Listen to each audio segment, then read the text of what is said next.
Two Poor Bastards contains explicit content and drunken ramblings. Listener discretion is advised.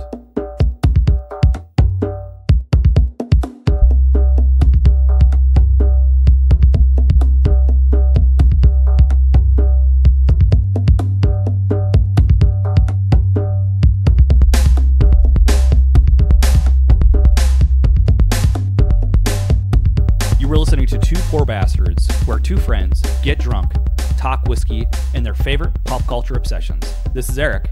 And this is Kyle. And you were listening to episode 6 of Two Poor Bastards. This episode, we are going to cover Elijah Craig Barrel Proof Kentucky Bourbon. Excited about that. We're going to cover Predator 2 as part of the Predator Week. And just kind of get it into some, talk a little bit about Convergence, talk a little bit about Ghost in the Shell. We had watched that. And then we've got a shelf turd that we want to discuss. Having said that, Kyle, let's get right into that whisk. All right. So today, like Eric mentioned, we're going to have Elijah Craig, but we are having the barrel proof version. I am forcing Eric to drink the highest proof whiskey that I have ever been able to grab. This bad boy comes out of the barrel, no water's added, none of that bullshit. You're just getting the pure whiskey from the barrel. This stuff clocks in at 139.4 proof. So that's 69.7% alcohol. We are 0.3% away from it being classified as a hazardous material. I'm excited, and I don't know that you're forcing me. I'm excited about this. I'm not maybe not be excited after I drink it. I'm excited no less. But it's intense.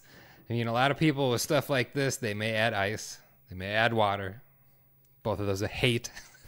We're not going to do any of that. We're drinking this neat. But we're drinking it neat. We're taking it as it is. So a little bit about Elijah Craig is historically it had been an age-stated whiskey. So they had a bunch of different years for it. 12 years is the most common.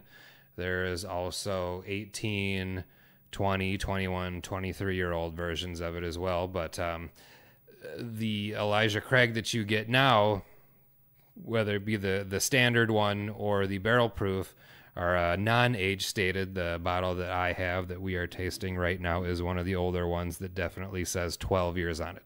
Now, it's not one of the older ones that had the big red 12 on the front label. It's the ones that they put in the weird transition zone where it just said 12 on the text on the back of the bottle before they not slowly, they kind of quickly went right into non-age statement. But and that transition zone is right before the danger zone, correct? Yes. Yeah, so, I mean, shit, this is the danger zone right here. A little bit about Elijah Craig. Comes from the Heaven Hill Distillery. Pre or post fire? This is definitely post fire. Fire was a little bit ago. Elijah Craig as a person is, I don't know if it's accurate, inaccurate, like a legend or whatever, is seen as the father of bourbon whiskey. It said that he discovered that charring the barrels, gave it the distinct flavor profile that we know now. I don't know if there's really any solid proof of it, but whatever the hell happened, whoever figured out that charring the inside of barrels was a good thing, they fucking did it right. So it could be another one of those romanticized fluffing of events. Yeah, definitely. Because my understanding is that charring of barrels has been happening for a very long time. Like it's not... My understanding is not even derived from America. I could be reading my facts wrong on that one. Maybe it's just using oak barrels. But I thought I read somewhere that like the Scottish were using charred barrels for hundreds of years. Maybe. I mean, that's something that I haven't really looked into, but that could well be a possibility. So, maybe Elijah Craig being the father of bourbon as we know it, Possibly. I'm not sure. You can't fucking trust that label for shit. We know that. Well, this comes from a reputable place, so... Okay, well, fair enough. But even so, no reputable places ever romanticize the facts about their company. I was just saying, like, besides the, charring the barrel thing and, not trusting what it says on a label, I mean, I know it came from Heaven Hill. I know that this shit isn't somebody else's product. I know where it's distilled. I know where it comes from. Fair enough. But fuck all this. Fuck all this. We need to drink this. I don't know if I'm ready. We need to smell it. We need to drink it. And we need to talk about it. Yeah, and it's not going to suck itself. And I actually, thinking about it, I should have gotten a regular bottle for you to also try instead of having you just jump into this, because I would say, at least in my opinion, that the flavor profiles are radically different between the regular stuff and this barrel proof. Now, is that simply because of the watering down process, or do you think that there is a uniquely... It would be because, of the proof. So if we watered this down, we could, in theory, make it a regular... Yeah. Okay, I gotcha. All right, let's get into the sniffing. All right. So I get a blast straight to the nose. It's very intense. Like, if a smell could burn nose hairs, like this would. And like, while it's room temperature, what you smell and what you're getting off of it definitely feels hot. Most definitely. There's definitely just heat coming right out of the glass. I get like burnt sugar molasses for the smell. Yeah, I mean, I could definitely... Oh, yep. See, I stuck my nose way inside there and got a nice deep inhale, and I got the molasses. If we put this into Glencairn, then it would really fucking roast your nose. We should probably just do that every time, right? I mean, since we are sniffing. We should, I suppose. Okay. But there's something about drinking it out of a lowball style glass, too, that I really prefer the feel. Sure. But whatever. Whatever. You can't see what we're doing. You're just listening to us talk about this. About to get fucking blasted is what's happening. All right, let's taste this. Okay. It definitely makes your taste buds fucking feel alive. Mm-hmm. Hey, it's intense. Unlike other whiskeys, I could not just let this sit in my mouth for any extended period of time. That's what I did.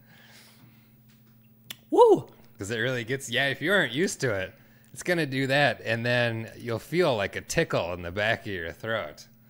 I will say the molasses scent follows through with the taste. Yeah.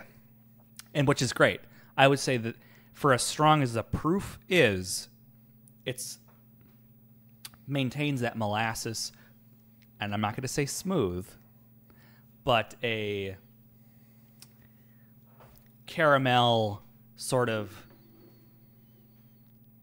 essence. Molasses cookie. There's a name for that. What's the name for the cookies made with molasses? I don't know. I feel stupid right now. Someone's going to be like, come on, guys, really? When you think of it later. Fucking tards. But I don't like those cookies, but I'm okay with this. Yeah.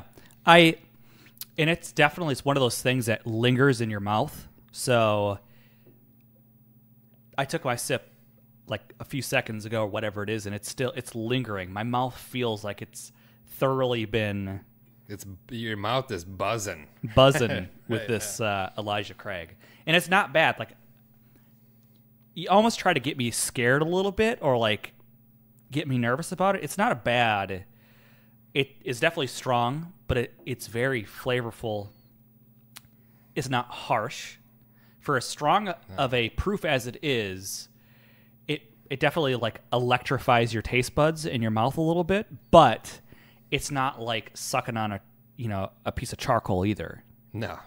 So that is I would say it's an impressive thing for a bourbon to pull that off. Be very strong, but still carry through the good sweet molasses flavors, caramelish. Like, it's got a really, like, I feel like I just had a caramel in my mouth. Or caramel. I think it depends on where you're from, what you call it. Okay. I say caramel. You say caramel. I'm just like, okay.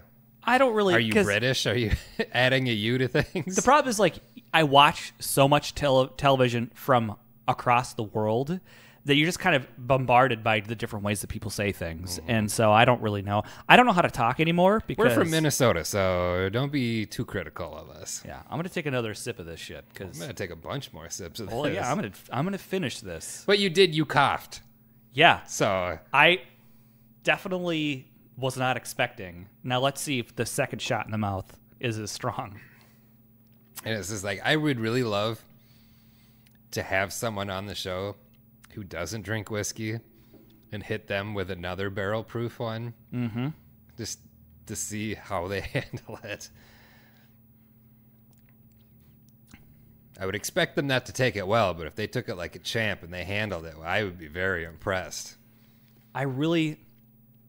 So it hits me when I'm swallowing, but when it's in my mouth, it's fine. It's good. I taste molasses. It's when I fucking let it go down, and I'm like, and it's like usually with this, other barrel proof ones, after I drink it, I feel a little tickle or something in the back of my throat that I don't get, when I'm drinking anything else. It's only these high proofed barrel proof guys that do that to me. So we will definitely, and this is a forewarning. So we're straight up warning any of the listeners who may end up being guests that if you happen to be one of the first guests, you might be in for a fun surprise. For us, not for them. Because the thought of just having people on that don't usually drink bourbon or whiskey straight anyways, give them a fucking straight to barrel proof, holy shit, that is... Yeah, crank it right to 11. Well, go big or go home. Welcome to my world. Well, yeah. So I'm going to say it's really good. It's very good. I'm glad that you like it. I would say this is not something that I would drink every single day because it is definitely a punch in the face a little bit. You might not have an esophagus if you did that. Right. But it's not it comes out every, I don't know, I want to say maybe like 3 to 4 months. They release a little bit of it. It's not a regular Gotcha. bottling that's available all the time like the standard Elijah Craig. So hopefully we get the heads up now when something like this comes our way. So what does an Elijah Craig barrel proof bottle run for? Retail around 70-ish. So it's a very reasonable bourbon for a price point. And for the amount of liquor you're getting in that fucking bottle. Yeah. I would say that's a pretty good value. Yes, for the amount of booze that's in here, 70% basically. Now, and you get this in Minnesota just fine? Yeah, I got that here. Because I thought that there was for Minnesota, that there was a cap to the proof that you could sell. Because I know that like true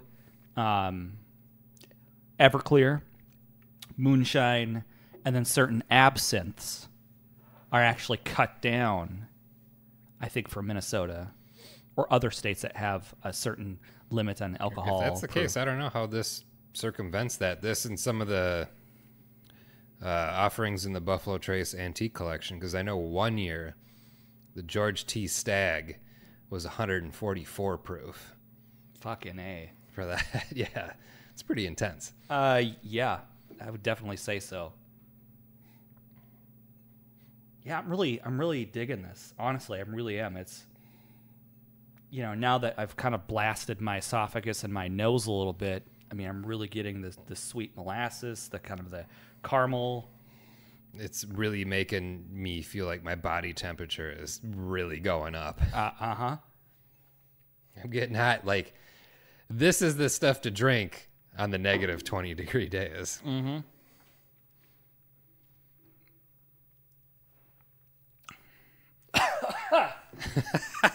I was just going to say you went through that like a champ, but I take that back after that cough. Yeah, no, it was As I said, in my mouth, fine.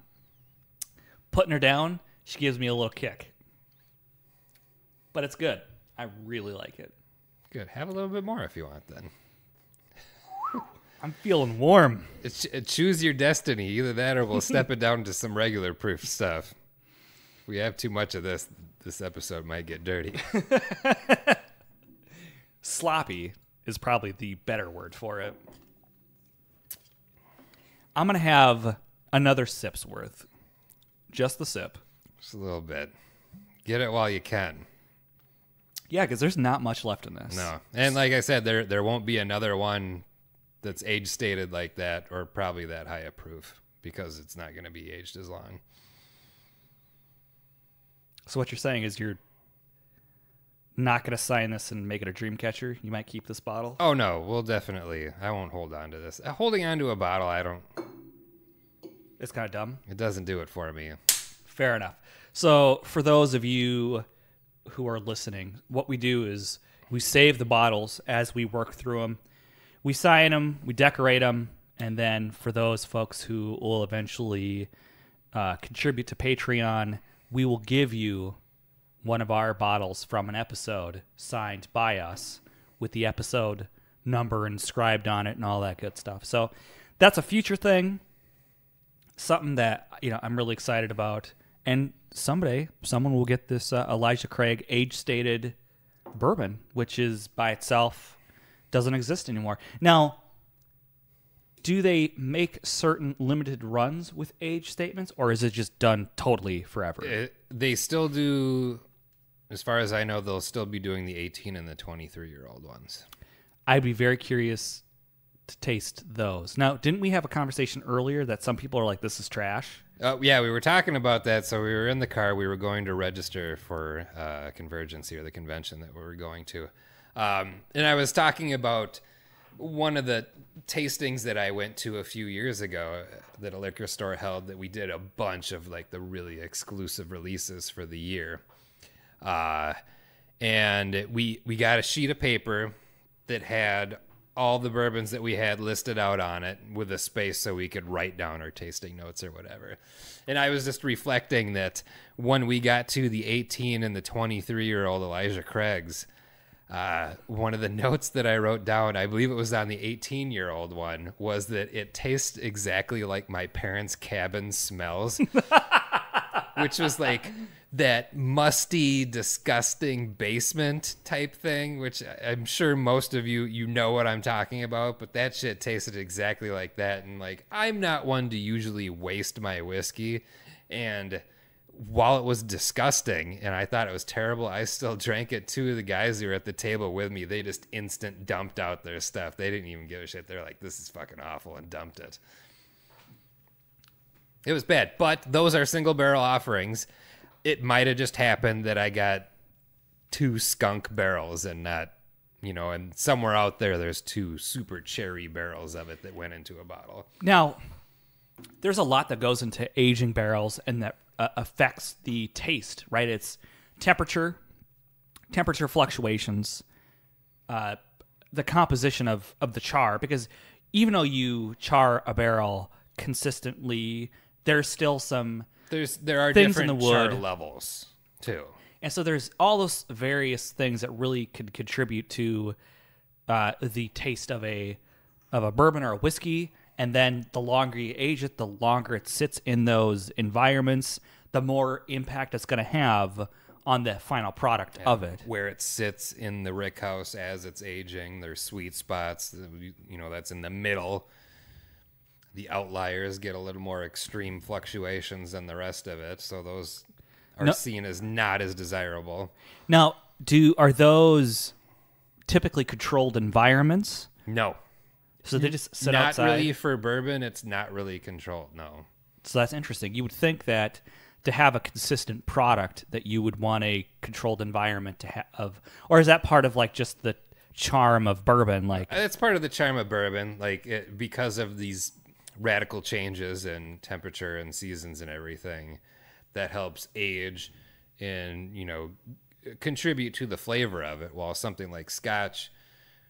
you can see that as being stored in a controlled environment, whether it's like a cave or an underground thing, and that usually contributes to it being able to be aged longer because they don't have wild temperature changes and things aren't too different like what we do here in the USA. By the way, it's the 4th of July, so America? Bourbon. Bourbon. Fuck yeah. So, is that our piece on whiskey? That's it. That's all I really got to say about this. All right. So what I'd like to do for our middle part is get into another whiskey that we had. It was recommended to me by someone, and I'm not going to hate them forever, but I am a little disappointed. So we did a Woodford Reserve single malt, and man, it was not good. So my description of how this particular thing tastes like is iodine and vegetable oil would be the best. That's like how I would describe the flavor. The smell was really, really funky, kind of going back to what I was saying about my parents' cabin smelling. Smelled really funky, had a really vegetal taste to it too, which wasn't very good. So yeah, it's Woodford Reserve Distiller Select Kentucky Straight Malt Whiskey. So I'm assuming that the mash bill on this was probably just 100% malted barley instead of having corn or rye, the two other usual components in it. Yeah, it's a real funky... I'm not a fan. I would say that, to me, this is a shelf turd. Definitely a shelf turd. And, I'm thankful that it wasn't super expensive.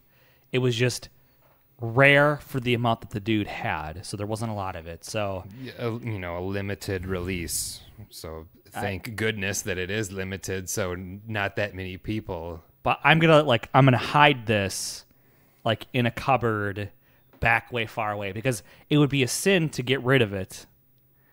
But I'm definitely not gonna drink it. Or you could be like me when I try to push off my disgusting ones at my friends, and they're just like, "Oh no, I don't want that." That I might do.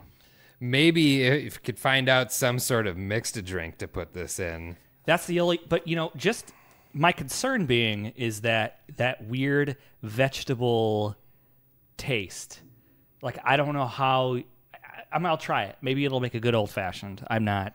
I don't know. I was forcing myself to drink it. I could get through it, but it's not something that I would sip and enjoy.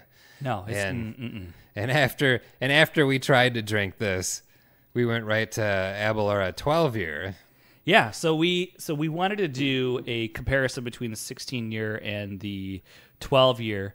I will say that we didn't drink it out of the Glencairns, but it was still very good.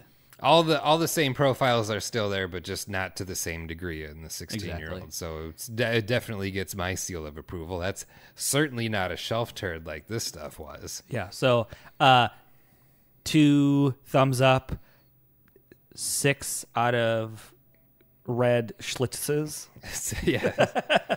Plenty of schlitzes. So, like, when I talk about a shelf turd, it would either be something that's, like, really disgusting, or it could just be the really fucking cheap stuff, the shit that just sits on the shelf and takes up space, like Jack Daniels or Jim Beam, that Old Crow, just garbage like that, which tastes disgusting as well. So, yeah.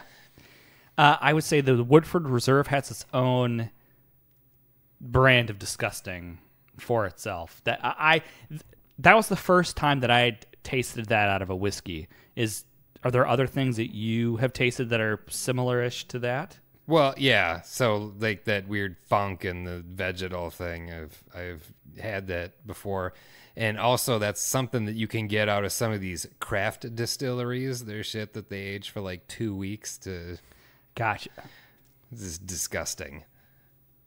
All right. So, and you know what? The 2 most recent things I've had from Woodford Reserve have been both disgusting. So there's this, and then the last one I had was their double oaked business. And why would you double oak something?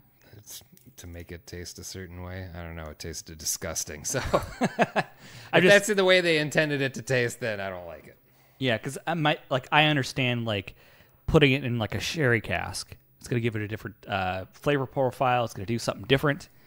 But, like, you like the color purple, make everything the color purple. I mean, you know what I mean? Like, I don't really know. You like purple, make it purpler. Yeah. I'm not really sure. And I'm a layman. I don't understand the intricacies of distilling and what all the various factors play. So I'm definitely coming. My opinion is of the ignorant kind. But to me, I suppose my logic, it doesn't make any sense to double age something or double casket in the same thing, unless they did a light char and a heavy char or something to make it. Yeah, maybe. I don't know. I haven't really looked into it, but I just was like, I haven't tried that. I think I'll try it. Right. And the bar was out of everything else I wanted to try. So that was my, like, okay, I'll do this because of that. Exactly. So I'm not happy with Woodford Reserve right now. And I don't blame you. It certainly was not an impressive introduction into that. I don't give a shit how limited run it is. Just because something is limited run, a limited edition, does not make it good. No. So do not be fooled by, I only got 3 of these in. It's, oh my God. No, don't fall for that shit. So next thing is we sat down and watched Ghost in the Shell, the movie. The live action movie. The live action movie. So the last episode we did anime. We were discussing Ghost in the Shell, and you were talking about how you enjoyed the live action version of the movie. So I sat down with you and actually watched the thing. And I will say I enjoyed it as a movie, as a giving the spirit of the anime. It's there. Like, I got a lot of moments of like, this is the dream of seeing this movie live action. Yeah. So number one, is shot amazing. The visual effects, absolutely it looks great. Crazy. You know, where it starts to lose me a little bit is, I would say, the dumbing down of the subject matter. I really feel like this movie made an attempt to be catered to a Western audience, but not an actual Western audience, what someone would think a Western audience wants without actually knowing what they want at all. So what they do is they get rid of the whole AI subplot of the original movie and make the main, he's not sort of a villain, not villain, make him the first generation of the experiment that makes Motoko. Also, they kind of mix up Motoko's origin sort of a little bit. I feel like they give it a backstory to explain the quote-unquote whitewashing that people had a problem with. Yeah. I mean, but the thing is, again, and we had this discussion before last episode, was that those characters were meant to be Caucasian to begin with. And so I don't really understand the need to whitewash further. Well, here's the thing that I had a thought on a while back. So you've got basically a brain in I don't know if at this point you would call it robotic or cyborg. Cyborg is what it would be. And so you've got a human brain in a cyborg body. I mean, the Major could have been a 70-year-old black dude who got put into a sexy white or Asian girl's body at some point. You don't know. There's no, I mean, it could be.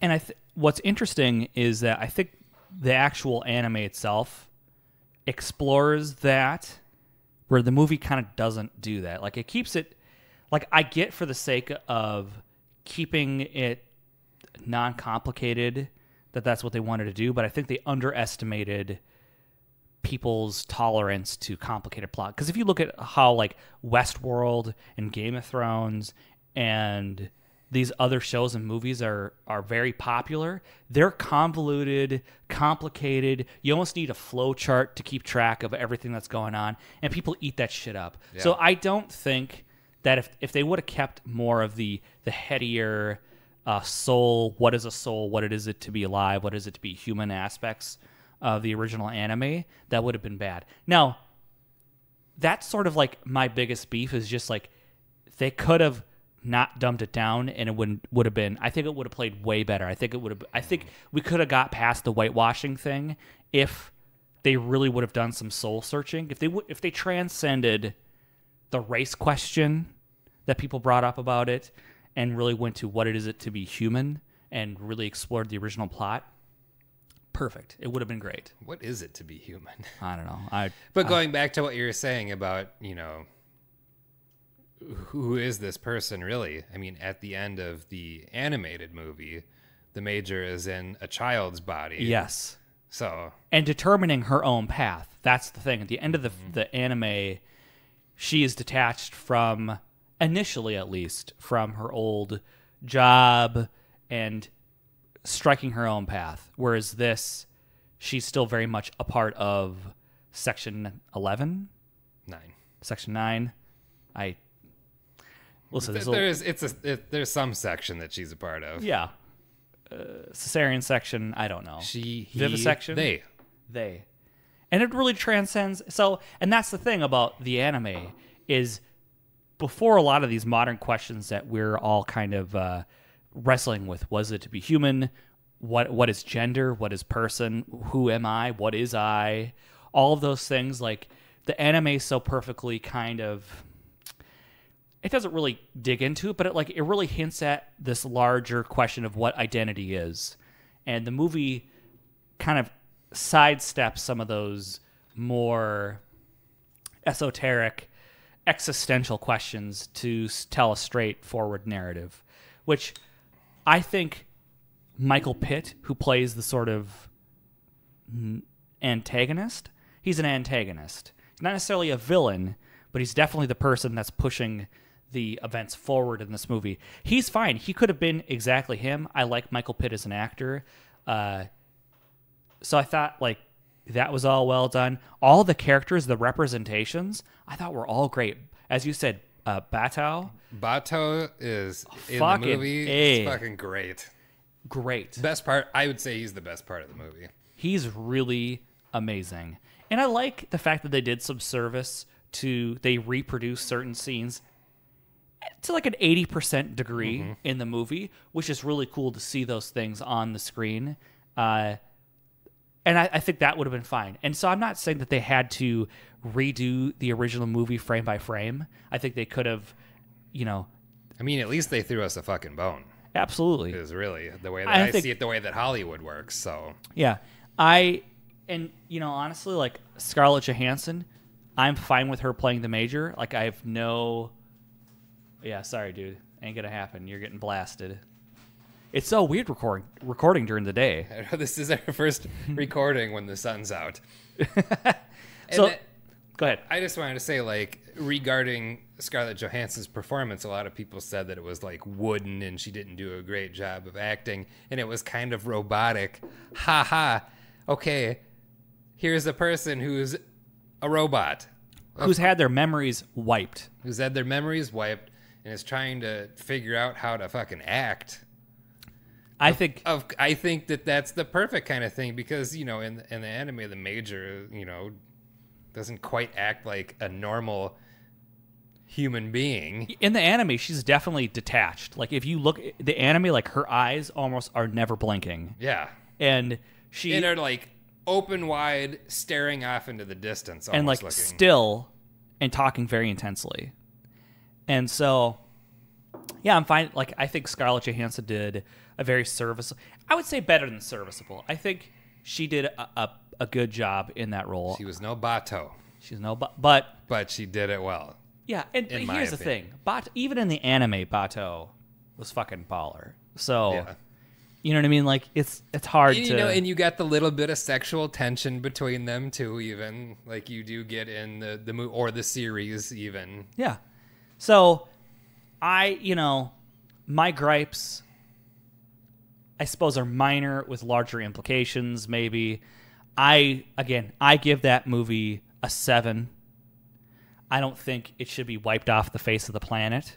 I think it's a totally serviceable live-action entry into that world.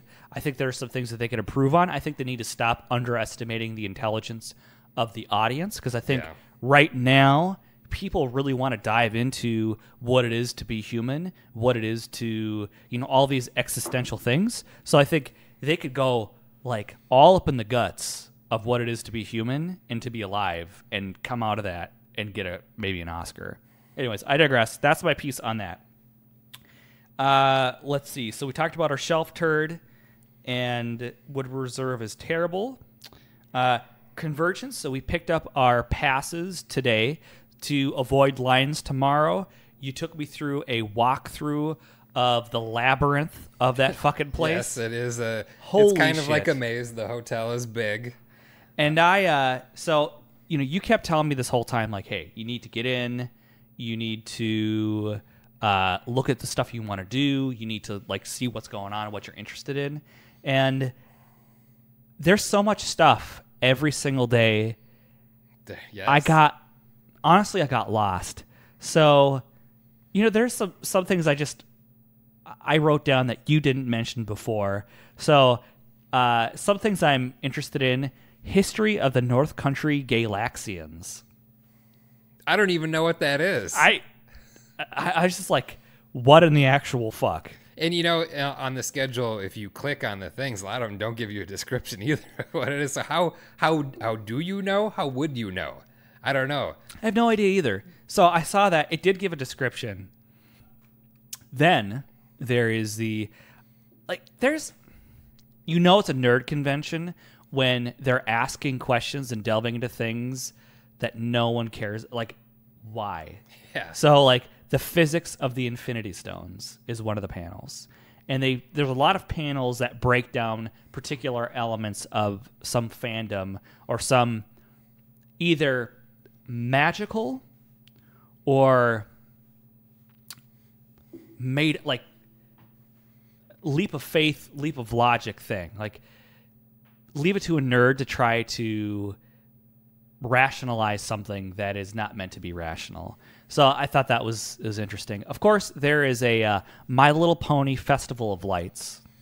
In case anyone needed, of course, this episode will it will debut post after the convention. Yeah. But I was like, okay, of course, there's no convention without My Little Pony being involved some fucking how. I mean, and just to, let the audience know, this convention basically covers all of pop culture. It's not dedicated to one thing like anime or furries or any of those No, and things. there are panels about every single... So there is a panel on the movie Blade. So there's a retrospective. Yes, the 20th, I believe it's the 20th anniversary. And that's something that I would like to go to. Yeah. Because I am very passionate about the movie Blade. So we should do that because I'm curious.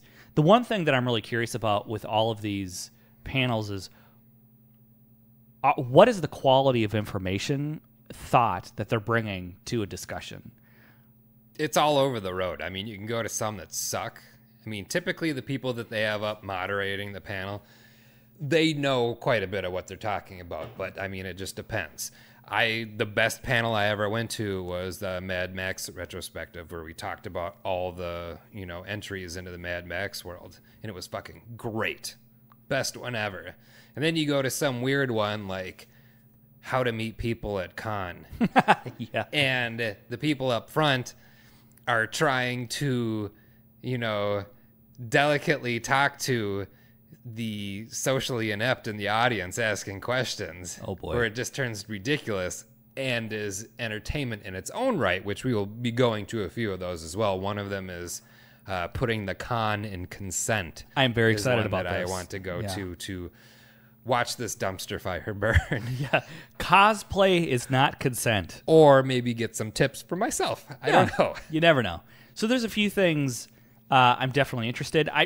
That's the thing is like, there's a supernatural retrospective. There's a millennium retrospective. But what can be said, I guess like to me, it's like having never been to this, I'm really thinking, what can you add to this that I haven't already researched or YouTubed? You might be surprised. Exactly. I'm going there to really go and see what the fuck people are up to and what they're... Because essentially, they're doing what we're doing right now. I was just going to say that. Yes, it's going to turn out to be like what we're doing right now. Yet there's an audience, and then they ask questions and add to it. Which brings us to, if we're still doing this in a year, we're definitely going to do our panel live there. Yes, that would be. That's great. one of our ambitions for the future, if you will. That and being officially sponsored by West 7th Liquor Barrel. Like, if those two things could happen, we are good to go. So, I'm excited about Convergence. It's really interesting. There's, as you said, it covers every spectrum of nerddom you could possibly grasp. There's a whole thing on like how to treat people with disabilities in like writing for comic books, like specifically that, like people with disabilities in comics. How do you add that in? How do you add representation? Oh, there's also one about how the Hulk is a premenopausal metaphor panel. That's insane. I didn't even see that. So that's what I'm saying. Like you're reading this stuff and you're going, people are reading into some shit here. Because I'm pretty sure that the Hulk is not a metaphor for a pre or post or during menopausal woman.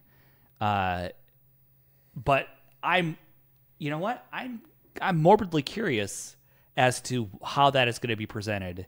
Is it going to sway me to think in that direction? I know the conversation might not even go in that direction. I mean, one year I went to a panel which was PC versus console gaming. Jesus Christ. What it turned into was not like comparing and contrasting, say playing games on one system or another. It turned out into people talking about hardware specifics on their PCs. And that's like, it was a bit like, what is this? We aren't even talking about the differences. They're just talking about what gear is inside their computer. Wow.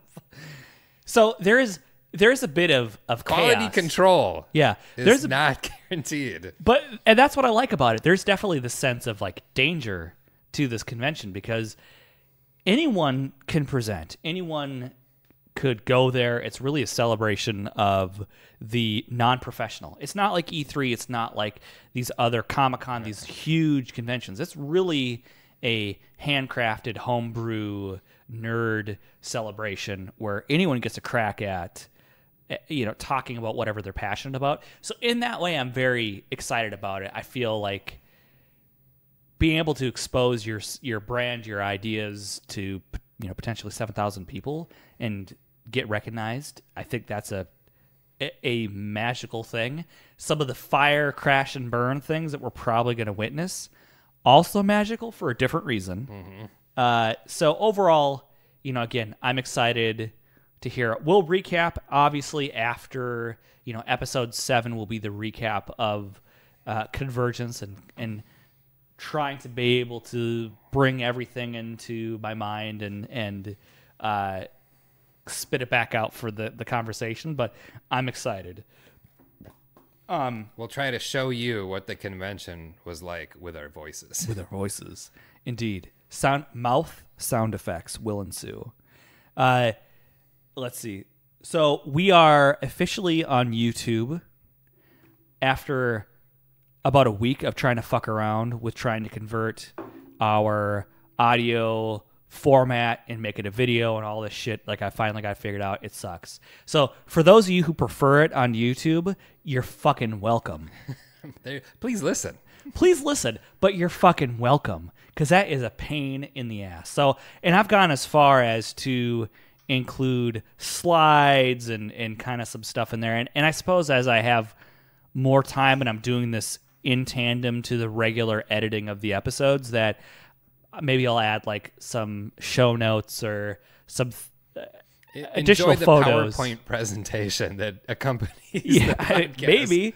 maybe I'll do that. But let's just say it is a long and tedious process to convert an MP3 format into a movie format that YouTube will accept. Hey, they don't want to hear our problems. They just want to hear the show.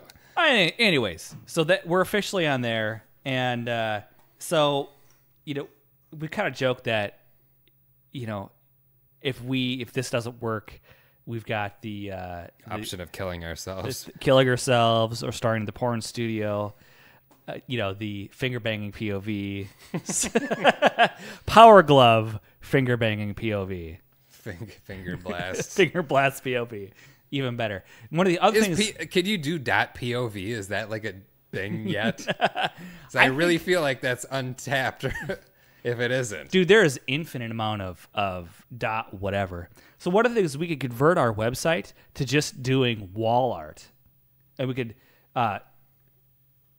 do it just towards like soccer moms, but instead of like live, laugh, love, we could do butts, farts, poop, and we do it in soccer mom calligraphy.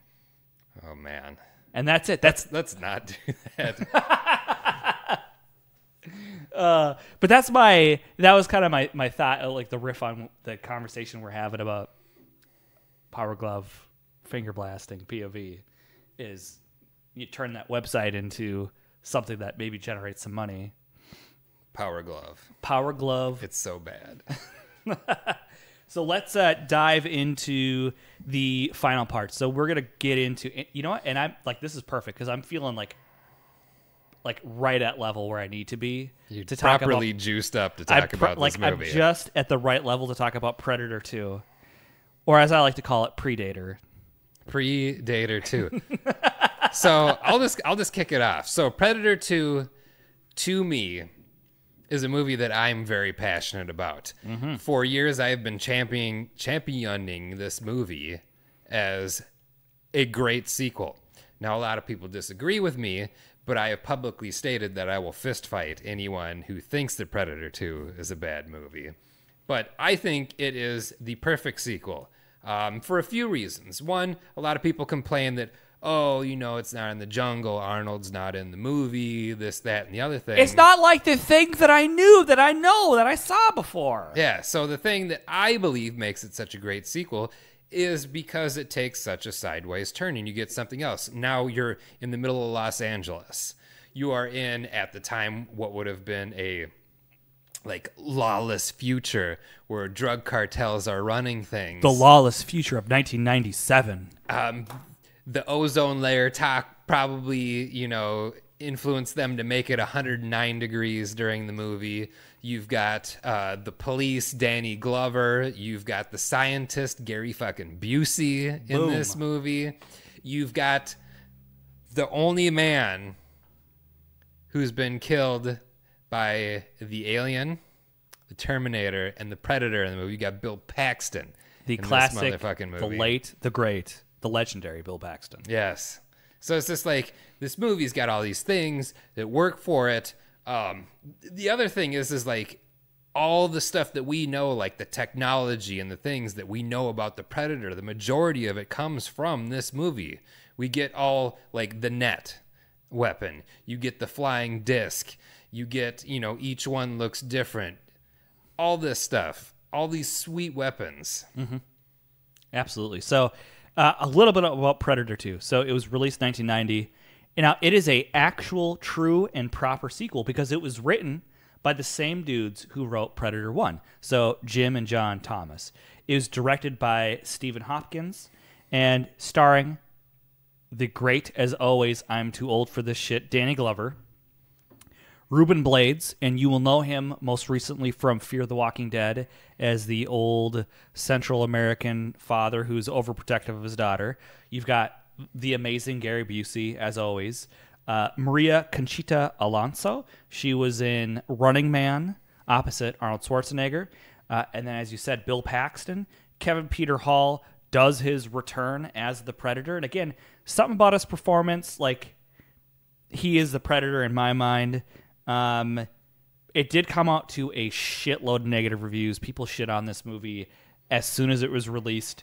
It made $57 million in comparative to what the first one was made for and what it grossed at the end of its run was considered a box office flop. So it's a little sad. The initial cut was rated NC-17, which is crazy to me because I think if they would release the same movie now, it would be rated NC-17. Like, the violence, like, is fucking brutal in the best way possible. It is violent. Violence. It gets my blood going with how violent it is. It's Gary great. Busey being split in half. Great. And just like the literal like bucket drop of blood when he's split in half. It's like he gets split in half and then 5 gallons of blood drop down. And they silence basically the scene and have just a big like glop sound effect, slow motion. It's amazing.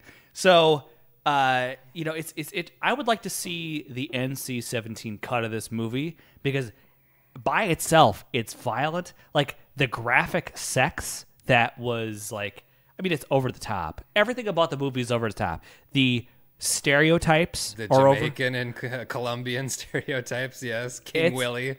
It's absolutely a movie of its time, I would say. Alan Silvestri returns to do the score. So there's some follow through. So written by the same people, scored by the same person, produced by the same person, directors change. And I think whereas Predator 1 is timeless, Predator 2 is definitely a movie of its time. I feel it does show its age, definitely. I feel it's definitely like it takes place in 1997, but you could have just said 1992 when it was made. Yeah. It reflects all of the racial tension, all of the troubles that were kind of going on during that time. So it's not. I would say it was a more exaggerated tension than what was actually happening at that time. But definitely some green screen issues on some of the scenes. Yeah, but the ambition, you think about it, like, you know, they didn't go to Mexico, film in the jungle where they didn't have to do a lot of stuff. There's a lot of ambition, as you said, all the technology, all of the effects, all the weapons that we associate with the Predator world all come from that movie. And not only that, this is the movie that ties in the Alien and Predator universes. Mm-hmm. Yeah, so the skull that is in the trophy room, if you will. And there's all sorts of crazy skulls in that room, which I'd be interested. Now, it shows that it's a alien skull, but does an alien even have a skull like that to begin with? Yes, because that is an alien skull. But not in the mainline Alien franchise, though. Because they have acidic blood, right? They do. So, and they're a hybrid of that whatever alien DNA and its host DNA, so the aliens can take different forms. So the alien skull that they show is a human alien hybrid because they look different depending on what alien or what being they combine with. But if you want to get real scummy, we can go back to the first Alien versus Predator movie. Oh, God. And go along with timelines, which they show that the Predators have been coming to Earth since at least 1715, because at the end of the movie, one of the Predators throws the flintlock pistol to Danny Glover. Yep. And it's dated 1715 on there. And then my next question off of that is, do Predators have a long lifespan? Touché. Or like, did this particular Predator get that weapon from, that timeline on Earth from then? Or was it passed down to him? Or did he maybe take it from another Predator?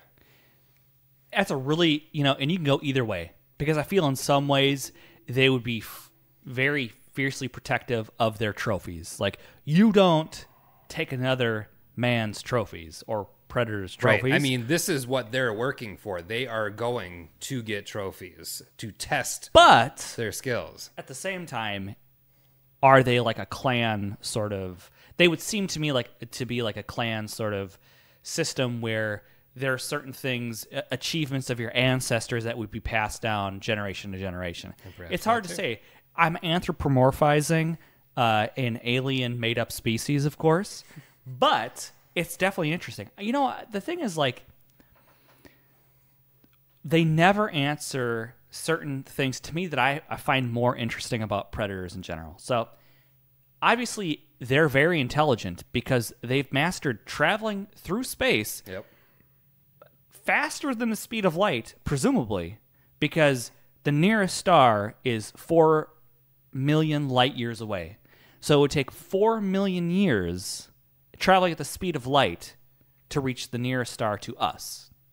So they have to travel faster than the speed of light or at the speed of light. So we never explore, other than the hunter aspect of Predator, the intelligence or the other culture.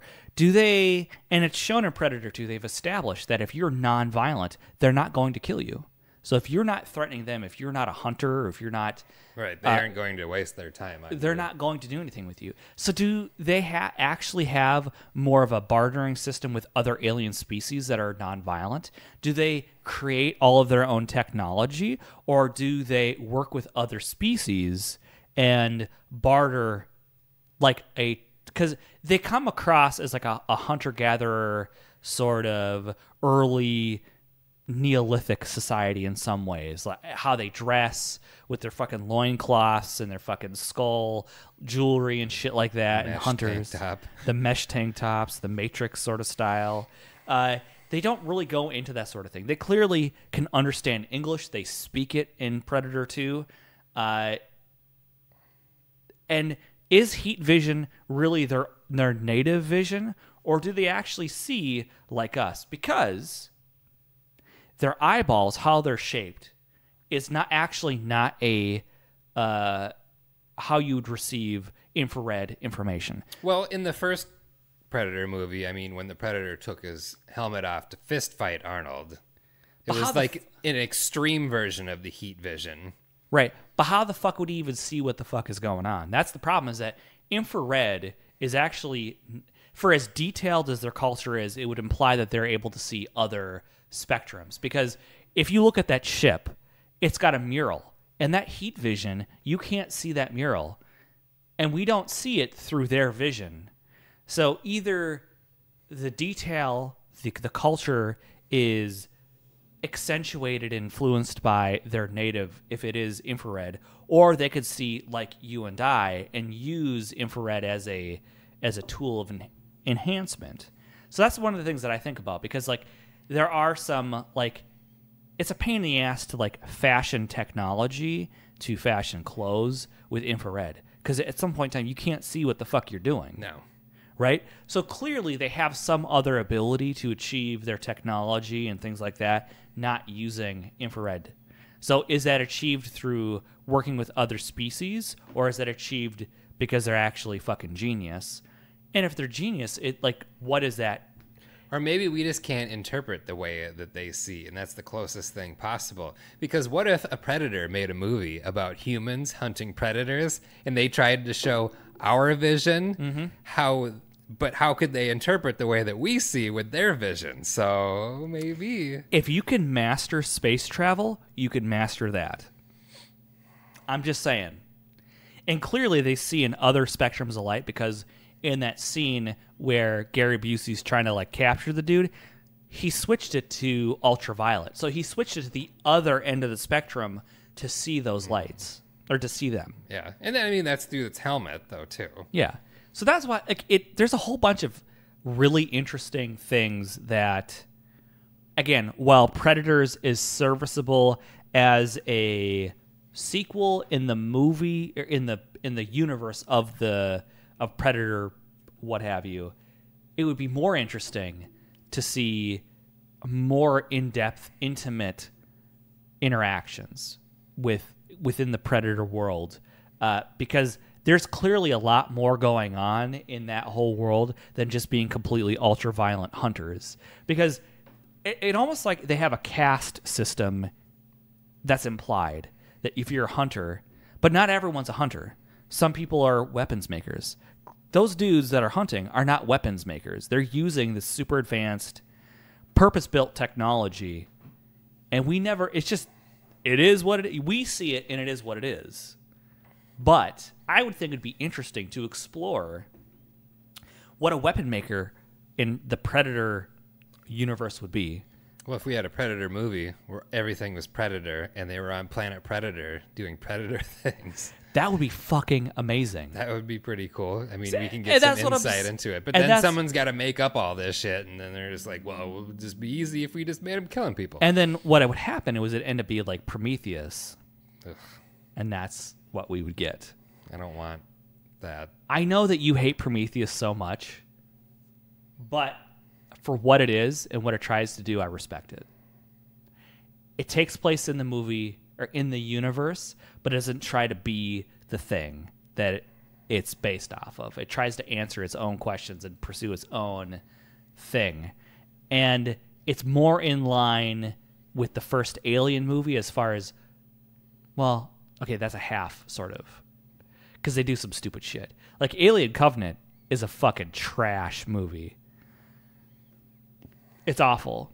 But Prometheus at least follows its own logic a bit. It doesn't go far afield. It follows its own trail of garbage to the dumpster. To the dumpster, and then sets itself on fire. I enjoy it because Prometheus is shot beautifully. The effects are great. Yeah, the people all are very unlikable.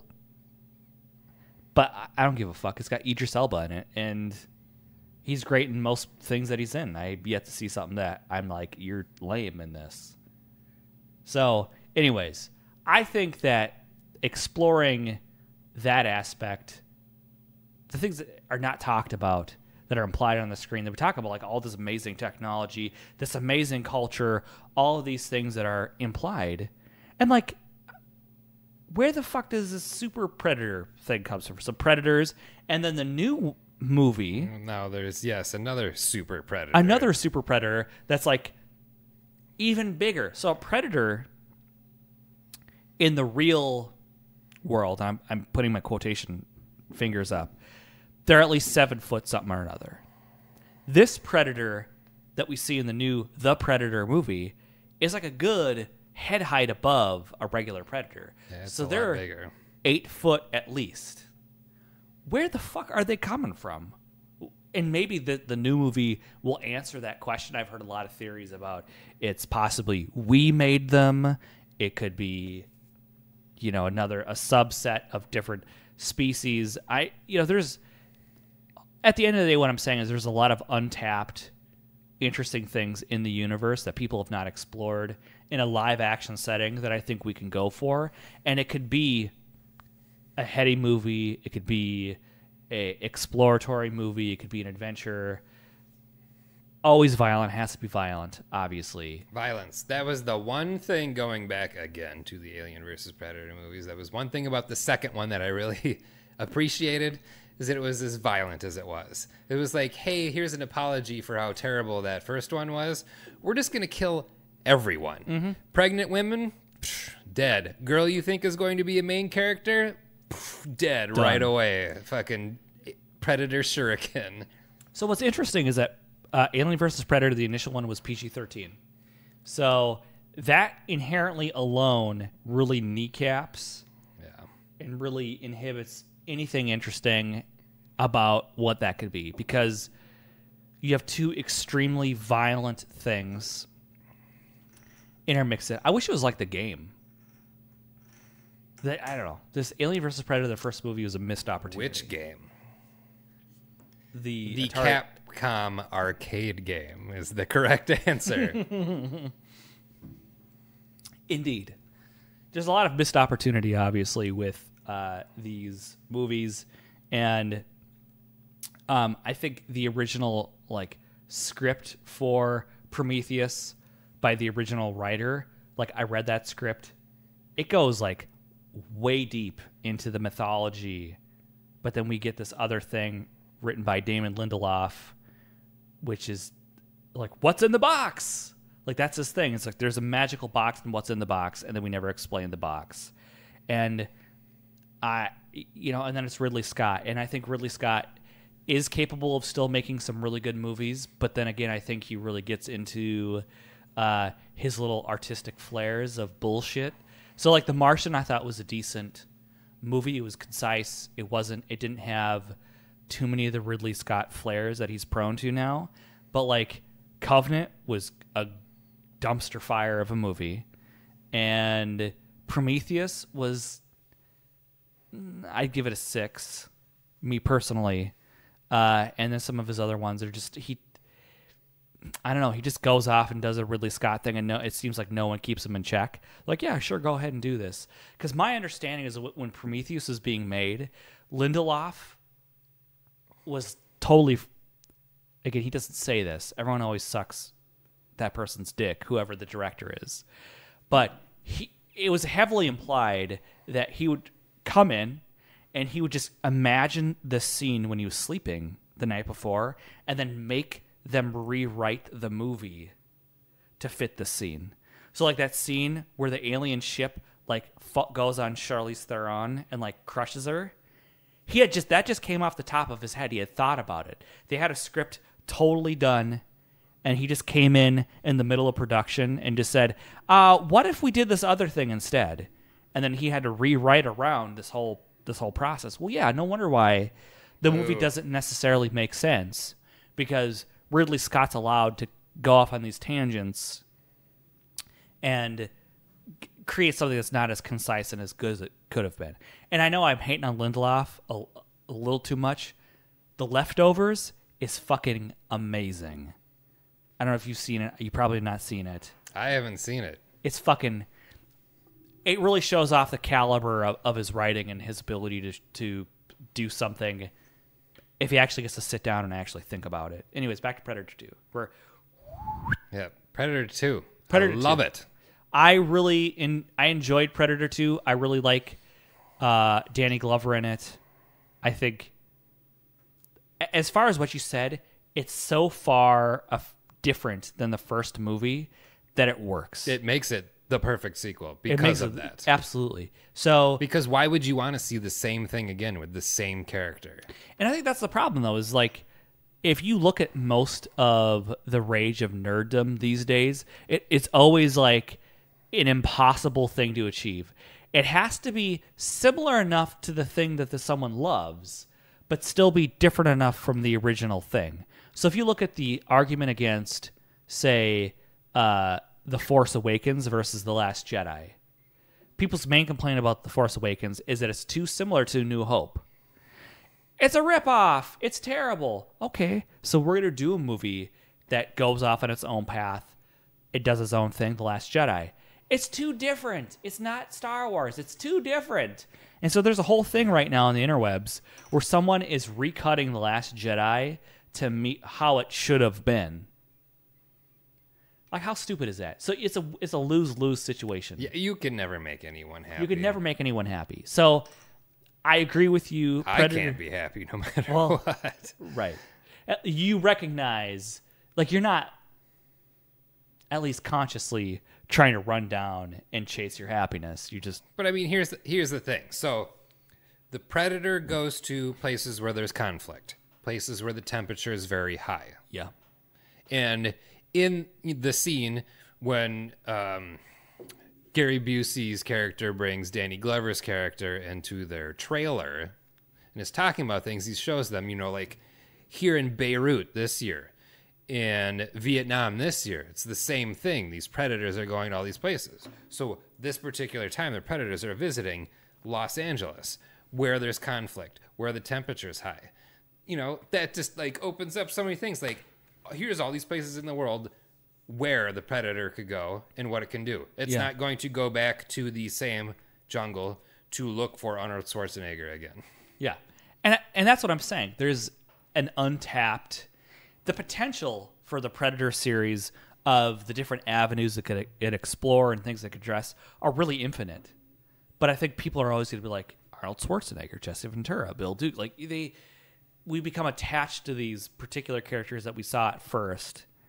And that story's been told. The story's been told. But then people want that exact story, but that's somehow different enough to not be the exact story. And that's why I like the Predators. It really toes a very fine line of being nostalgic, but also telling its own thing and going off. it's a safer bet than Predator 2. Predator 2 takes a lot of risks, to which I appreciate. I'm all for it. Like, I really like the characters are almost all anti the characters from the first movie. Like, there's no character that is like the Bill Duke or the Billy any of the, like, there's, because they're all like super masculine in the first movie in their own way. Like Billy, the Native American, who could just look in the jungle and say there were 12 men on foot wearing size 12 boots who were carrying M16s and doing these various things. How the fuck you? That's not even possible. But it's a stereotypical Native American tracker character. And you've got Arnold, the fearless leader who's intelligent, and you've all these other characters, but they're all some play on masculinity. They're just kind of tweaked to that. Where Predator 2 is, you've got Bill Paxton, who's the fucking blowhard, who everything is his specialty. Everything. Yes. Breathing air is his specialty. And who wanted to go into this shit, who transferred into the worst place possible. Right. And then you've got Danny Glover's character, who's too old for this shit. He kind of like... It carried over, definitely. It definitely carried over. Because, like, Lethal Weapon came out in 80... Or is it 90 or the late 80s? Which one? Well, the first one. I'm trying to remember. I definitely feel like Lethal Weapon 1 came out in the late 80s. And then and he was too old for this shit. I mean, he's always been. But Predator 2, he never says it. He says some Arnold Schwarzenegger shit. Like, you're an ugly motherfucker. But he never says I'm too old for this shit. But the point being is, like, he's very different than Arnold Schwarzenegger's character. And, you know, be it Ruben Blades or the other characters, they're all kind of the antithesis to the characters that we saw in the first movie. So I like all of that. It's like, how are different people going to react to the Predator in the same way? And I like the fact that the resistant hero wins against the Predator. Go ahead. So Lethal Weapon was 87. Lethal Weapon 2 was 89. So I'm too old for this shit. He comes out in definitely is 88. too. And fucking 1992 is when Predator 2 comes out. So, like, he's already... And in the Predator 2, he's been on the force, what, 20 years? That's 18 years. He did 18 years on the force, 15 years on the street, I believe is what it was said. Because he came up with, what's his head? Ruben Blades' character. Danny Boy. For 15 years in the street. So, like, he's very clearly, like, he's a lieutenant. He's been in the shit for a long time. He's seen it all, done it all. And he's able to, like, get through the shit. And I love how, like, he does it in the most, like, non-masculine Arnold way possible. Like, he's just like, fuck this.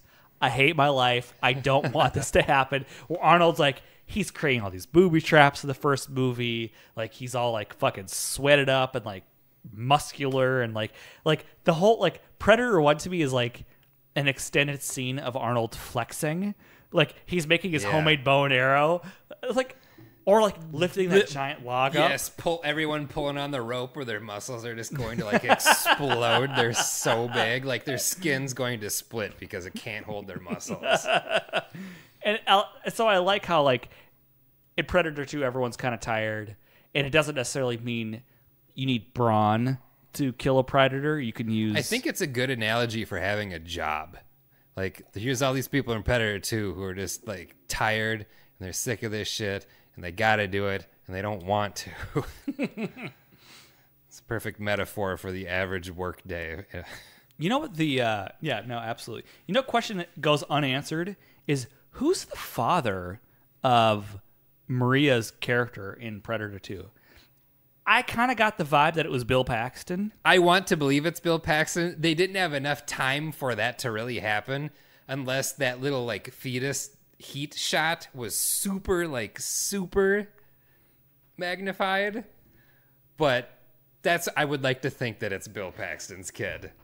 So Jerry, his character in the movie. What's interesting is that we get a visual cue to her being pregnant throughout the film, and I never had picked it up before, where she, like, kind of, like, favors her stomach a little bit, like she's got bad gas. Yeah. But then it's like, oh, no, you're actually pregnant. That's foreshadowing right there. That's what that's called. Suck the foreshadowing dick. But maybe she thought she had gas, and that's what when my appendix was blowing up, I thought I had to either puke or poop really bad, and that wasn't the case. That's a reoccurring theme of anyone that's ever had appendicitis are issues with their gallbladder. It's like they thought that they had eaten really bad food, and they had either terrible gas. Or I ate at the Nook before. I had the second biggest burger they had. I wanted the biggest one, but I wasn't feeling so good, so I went with Guy's Big Bite, Guy Fieri, because he went there. Oh my God. And so I had that one, and I thought Fuck him. that didn't. Yes. And that's a funny thing is that that's the symptom is people like, I ate something bad. Next time I'll think maybe I'm pregnant. I need to have a predator come check me out with its heat vision. That's a really amazing sonogram. That fucking device. That's like getting a CAT scan for free. I want a predator to scan me right now. Yeah, what's wrong with me? Yeah, I want to know if I have cancer. I don't want to go to the hospital and spend all that fucking money. No, fuck that.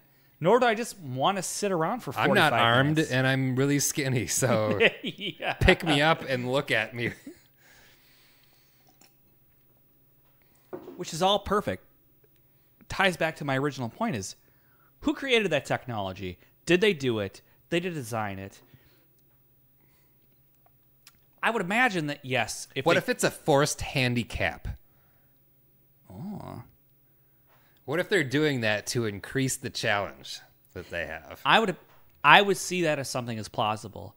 Now, what throws a wrench into that is the two versions of the Super Predators.